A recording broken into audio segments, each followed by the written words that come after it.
Bien, allons dans la partie GXX et développer le tout pour cette partie. Donc, Countable, on est bien là. Countable. Ok, donc qu'est-ce qu'on va déjà commencer par faire? On va déjà commencer par importer le Dark Theme. Donc, le Dark Theme qui va permettre de se... Enfin, le Dark Theme quoi. Le Dark Theme. Donc, allons l'importer simplement juste avant de passer aux ESX, donc le Dark Theme qui vient de Create Theme, que nous allons également importer de Material UI. Donc, tout simplement pour définir une palette de trucs de FFF et puis un type Dark. C'est juste ce que ça fait. C'est juste ce que ça fait. Ok, une fois que c'est défini, on va mapper le tout dans un thème provider et ça serait génial. Ce serait génial. Donc, pour ce faire, le thème provider sera l'intérêt du return. Donc, le thème provider, où est-ce que je... Le thème provider, ok. Le thème provider, juste ici. Donc, thème provider... Thème provider que je vais importer tranquillement du matériel UI. Une fois qu'il est importé tranquillement, il faut lui préciser qu'on a un Dark Theme maintenant qui a l'honneur, un Dark Theme qui a l'honneur. Donc, Theme sera égal à Dark Theme. Donc, le Dark Theme est importé tranquillement. Et on va mettre le tout dans un conteneur. Dans le conteneur évidemment qui vient du matériel UI, on va l'importer sans plus tarder. Conteneur matériel UI importé, très bien.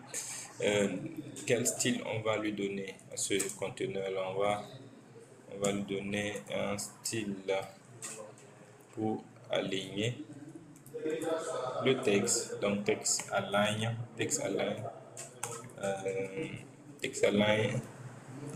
center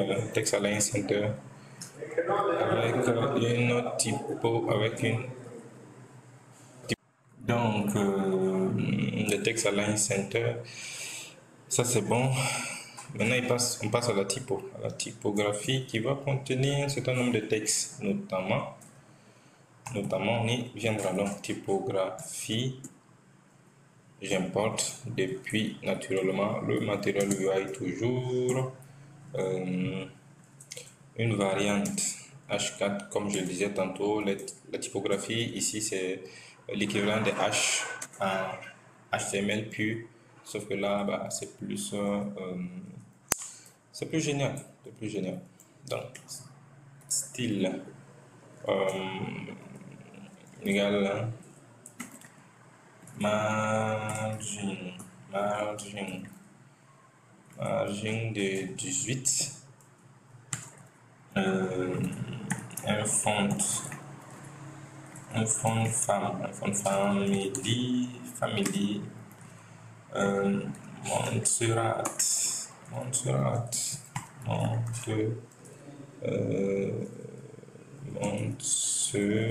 comment ça s'écrit? Montserrat, ça s'écrit Montserrat évidemment. Donc qu'est-ce qu'on va mettre à l'intérieur de cette typographie? Donc le prix des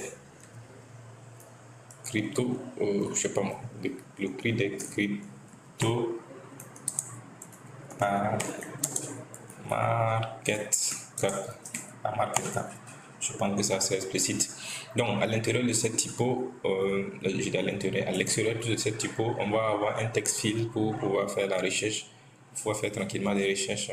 Donc j'ai un champ de texte, donc texte fil, texte fil. Qu'est-ce que je veux bien mettre à l'intérieur de ce texte fil qui correspond à ce que je veux? Évidemment, cherche un élément qui permet de chercher. Donc déjà, importons-le comme il se doit. Donc text file importé depuis aussi le... Ah, apparemment je l'ai déjà importé par défaut. Donc c'est parfait. Donc comme label, donc comme élément de text file, à savoir le label, je vais mettre chercher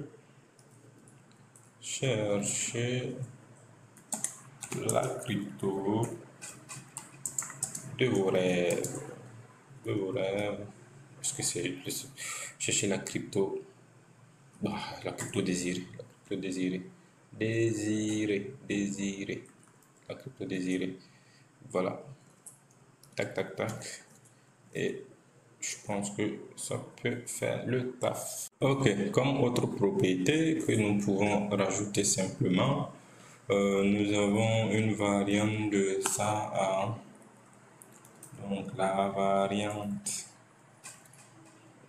variante à outline comme style. On va lui mettre une margin top, margin button de 20 et une width de 100%. Ok, allons voir un peu à quoi ressemble le tout avant de foncer. Donc crypto faso, ok, donc le prix de vos crypto-monnaies pas marqué cap, tac, je tape une recherche et c'est bon, c'est exactement ce que je veux pour l'instant. Donc tout est bon dans le meilleur des mondes. Maintenant que la partie G6 de la base de recherche est établie, il est temps de passer à la partie logique justement concernant cette partie pour que puis lorsqu'on cherche notre élément, qu'on puisse le trouver en toute quiétude. Donc pour ce faire, on se rend sans plus tarder sur notre éditeur de code. Et une fois là-bas, on va aller se créer un hook. Donc on va aller se créer un hook. Ce hook, nous allons le mettre ici. Donc connaissez la syntaxe use state. Use state, le temps que le snippet, ok, le snippet ne fonctionne pas, c'est pas grave, on va le taper en dur alors. Donc use dans la cons cherche set cherche qui est égal à use state et on va lui laisser comme élément en chaîne vide, en chaîne vide. Voilà. Ok, donc il va être utilisé justement juste en dessous ici, pour pouvoir mieux manager. Donc lorsque on clique sur l'élément en question, donc qu'est-ce qui se passe? On a on 15 qui va bouger naturellement. Fonction fléchée, set cherche, CTRL Z, set cherche,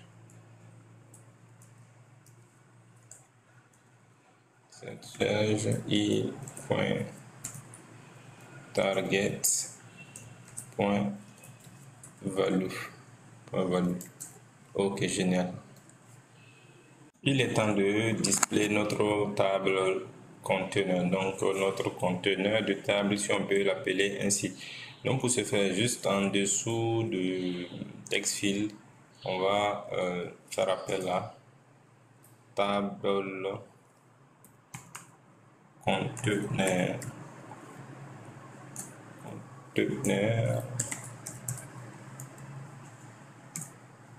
conteneur. On va importer le matériel UI. Une fois qu'il est importé, ok, donc qu'est-ce qu'on va avoir dans un premier temps? On va gérer le cas où on n'avons pas de données affichées. Donc quand on parle de données affichées, qu'est-ce qui se passe? On a un petit loading là, donc ce petit élément qui nous indique qu'il faut patienter un peu parce que on n'a rien à afficher, quoi. On n'a rien à afficher. Donc loading, on vérifie si on a quelque chose à afficher. Donc si c'est pas le cas, et on passe maintenant à afficher l'élément qui nous intéresse dans ce cas-là. Donc, linéa progress, voilà, de Material UI qu'on importe. Donc, qu'est-ce qu'on va avoir comme style? Il faut bien que ça ressemble à quelque chose. Donc, le site sera un background.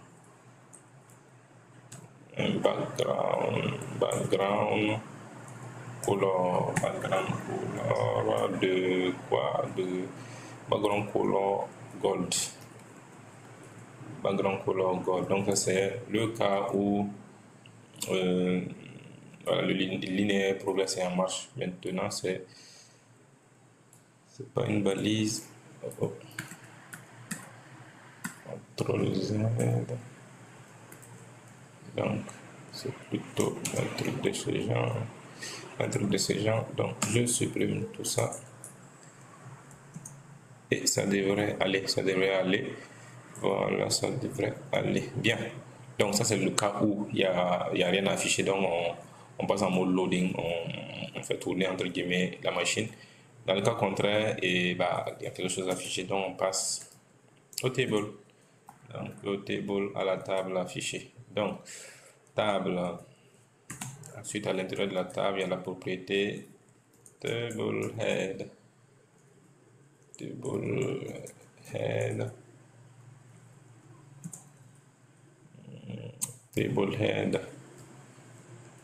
qui ne prend pas apparemment. Table head, ok, table head qui doit être aussi importé. Donc c'est bon. Voilà, tout est importé. Table head aussi importé. À l'intérieur de table head, maintenant, il y a les différents table row. Table row que j'importe là maintenant. Ok, table row est importé. On passe maintenant, voilà, je pense que de façon globale, la syntaxe est ok. Donc, table, table head et table row. Donc, c'est bon. Ligne, colonne, tout est parfait. Un petit style au niveau du table head. Ça va style. Donc, il lui faut un background. Background color. Background color. Juste là, quelle couleur on pourra bien lui mettre. Donc, tac tac. B, C et un D conviendra. J'en suis sûr. Donc, background color, ok, c'est bon, ça marche. Quoi d'autre? Bah, c'est bon. Bien, allons voir pour l'instant à quoi ça peut bien ressembler. Et voilà à quoi ça ressemble bien. Je sais pas si vous le voyez correctement, mais il y a une ligne un petit peu jaunâtre là qui défile juste en dessous. Voilà, le temps de... Voilà, juste là. Donc, c'est bon. Ok. Donc, retour au niveau de notre appli. Donc, qu'est-ce que j'ai fait? Donc, j'ai rajouté quelques éléments, à savoir l'entête de la table. Donc, il y a le coin, il y a le price, ainsi que le market cap. Donc, j'essaie de mapper les tout en fonction du nombre de crypto présents. Et j'ai également aussi ajouté un style au table cell. Voilà. Donc, au niveau de la tête, on va dire, de la tête de notre tableau, tout simplement. Pas grand chose. La tête est ok. Maintenant, il est temps de passer au body, donc au corps à proprement parler de l'élément. Ok, donc juste là, on a table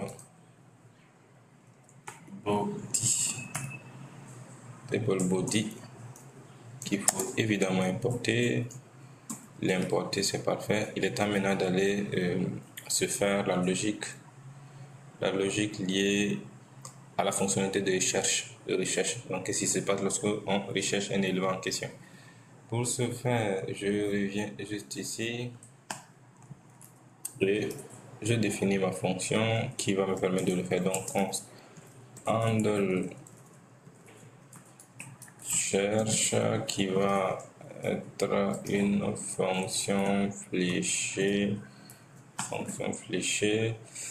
Qu'est-ce qu'elle va retourner cette fonction fléchée? Donc, on fait une recherche. Donc, elle va nous retourner déjà l'élément en question, dans le point que nous allons filtrer. Donc, on appelle la méthode filter. Et dans cette méthode filter, maintenant, qu'est-ce qu'on va filtrer? L'élément de départ. Donc, coin qu'on filtre. Comment on va filtrer ça? On va filtrer d'abord par nom, donc par name. Donc, on prend le nom, on essaie de retrouver le nom. Avant ça, d'abord, il faut bien faire les choses. Donc, il faut tout mettre en minuscule. Donc, tout lower case, tout lower case. OK. Donc, l'élément en question est mis en minuscule. Une fois qu'il est mis en minuscule, maintenant, on inclut l'élément de recherche. Donc, include search. Include search. Et aussi, pas que, mais pas que. Donc, on a un deuxième paramètre au cas où. Deuxième paramètre au cas où. Également, au lieu de nom, c'est plutôt le symbole. Donc, on a BTC par exemple au Bitcoin. Donc, on peut filtrer également par symbole. Par symbole. Qu'est-ce qui cloche? Qu'est-ce qui cloche? Pourquoi il me signale une erreur et que j'en vois pas? Donc, on a point symbole. Ah oui. On a une petite flèche qui n'a rien à faire ici.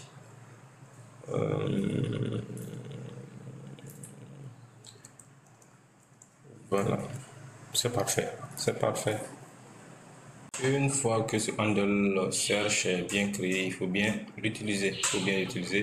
Pour ce faire, on se rend au niveau de notre table body et on va se mettre à l'utiliser comme il se doit. Donc, pour ce faire, déjà, il faut qu'on l'appelle.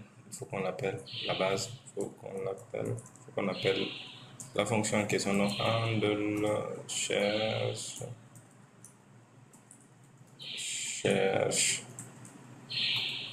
handle cherche j'ai oublié un élément extrêmement important. Lorsqu'on est dans du JSX, il faut obligatoirement mettre des crochets pour que ça fonctionne comme il se doit. Donc, OK, handle cherche ici. Qu'est-ce qu'on va faire avec ce handle cherche? On va tout simplement afficher le résultat de la recherche, donc par map row, et comment on va le faire? La petite fonction créée tout à l'heure, la petite variable pour les profits, plutôt const profit, qui va prendre le prix, price 15 percentage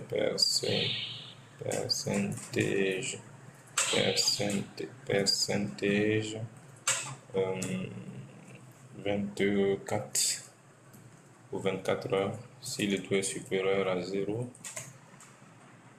Alors ça marche.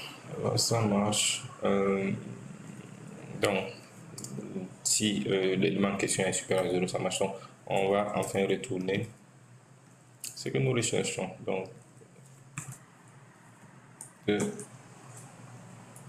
table row que je vais afficher. Donc, table row de quoi? Donc, une fois qu'on là, à ce stade plutôt, on a déjà tout listé. Maintenant, on part du principe que dans la liste, une fois que vous cliquez sur un élément en question, l'ensemble des rows, ça vous renvoie naturellement à plus d'informations sur la crypto en question. Donc, pour ce faire, donc, on a on clique, on clique, qui est égal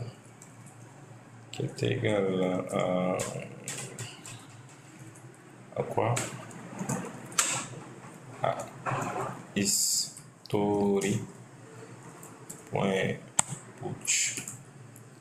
Donc lorsqu'on clique dessus, ça va naturellement nous renvoyer donc des bactices ici pour bien signifier ce que nous voulons. Slash coin slash symbole du dollar pour prendre l'ID, ça va row.id et c'est nickel. Bien, ça c'est bon. Il est temps maintenant de passer au style. Donc on a class name de quoi? On l'a pas encore créé, mais on va le créer tout à l'heure. Donc class .row et c'est pas toujours suffisant pour mapper des éléments, pour afficher des éléments. N'oublions pas la fameuse clé. Donc q row.name.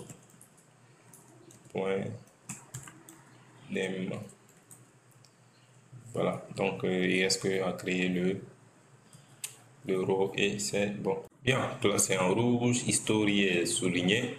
Il est temps de les créer, de les importer pour qu'ils arrêtent de se fâcher. Donc pour ce faire, rendons-nous juste là, juste en dessous du handle cherche.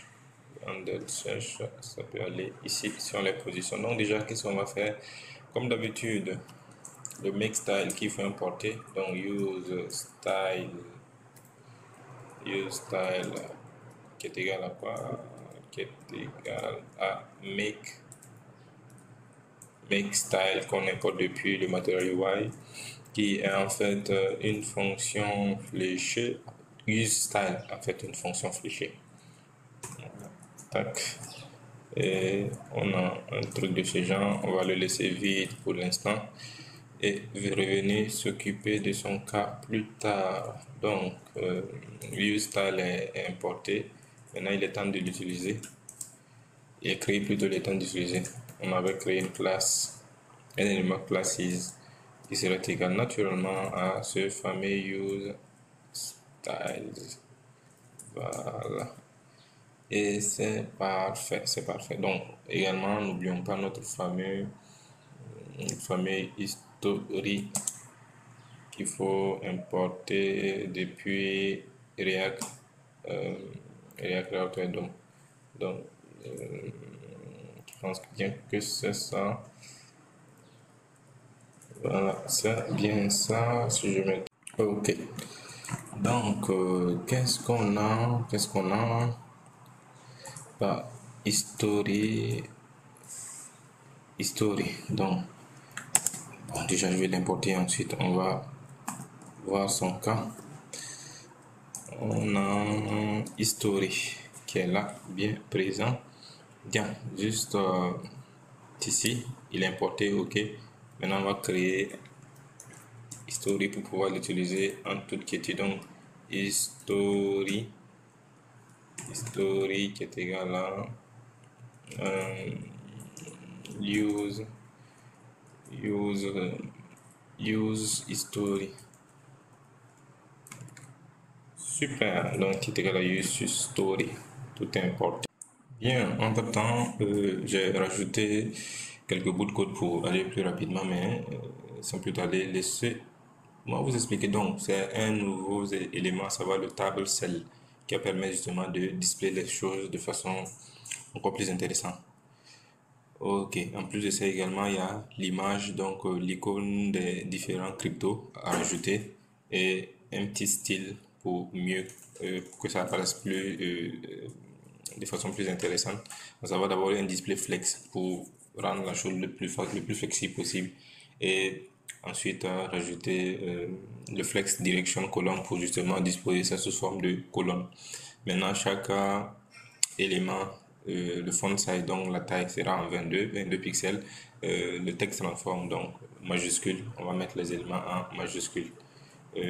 Ici, pour dire qu'on map simplement le symbole, donc Bitcoin, etc., le BTC, etc., etc. Voilà. et le nom maintenant qui va accompagner le symbole sera en dark gris. Voilà, c'est tout ce que nous avons fait. Maintenant, allons voir le résultat pour que ce soit plus intéressant. Donc, comme résultat, ok, CryptoFaso, et c'est ainsi que nous avons le résultat face de nous.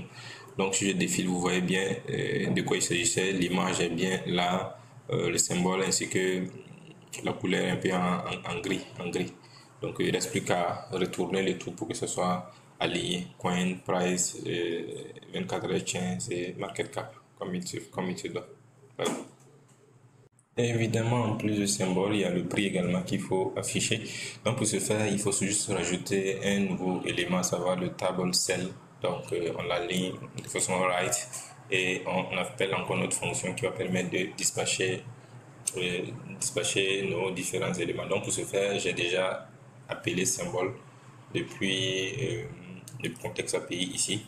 Et en plus de ça également, j'ai importé de façon dynamique number with command juste là. Donc si vous remontez, vous le verrez importé juste ici, Donc ce qui met fin à la deuxième partie. Donc il est temps maintenant d'aligner le troisième élément. Il est temps de passer à l'affichage des deux derniers éléments. Donc pour ce faire, nous allons les afficher juste en dessous ici. Juste en dessous ici de table celle. Bien, qu'est-ce que j'ai fait? On a deux tables celles que j'ai juste intégrées en plus du prix. Donc il y a le troisième élément qui est juste là, table cell, toujours aligné right. Et puis on précise juste que lorsqu'on est en profit, on a cette couleur. Lorsqu'on n'est pas en profit, lorsqu'on est en profit, on a une espèce de vert. Et lorsqu'on est en déficit, on a un rouge. On a un rouge qui est là. Voilà. Également devant l'élément en question, ça serait plus lorsqu'on est en profit, naturellement. Le dernier élément maintenant, c'est plutôt la market cap. Donc la market cap, comment elle doit être affichée. La valorisation totale de la crypto, c'est 24 dernières heures. Voilà, donc ça marque ainsi fin à la quatrième colonne d'éléments. C'est OK. Il est temps de passer au résultat. Jusque-là, nous n'avons pas affiché les choses, mais allons voir ce que ça donne au final. Ce que ça donne au final. Donc, pour ce faire, on se rend ici. Et voici le résultat juste à l'écran. Bien, on voit bien que nos quatre colonnes ont été bien alignées, à savoir la colonne des coins, du prix, des différents échanges de données 24 heures ainsi que la market cap en dollars. Voilà, donc tout est aligné correctement. Maintenant, le seul souci, c'est qu'on a tous les 100 cryptos qui sont affichés sur la même page, ce qui ne nous convient pas, et on va gérer ça avec la pagination justement dans la prochaine vidéo. Donc si vous avez tenu jusque là, merci d'avoir tenu. Si vous n'êtes pas abonné, merci de vous abonner, liker, partager, et on se retrouve pour de nouvelles aventures. À tout à l'heure.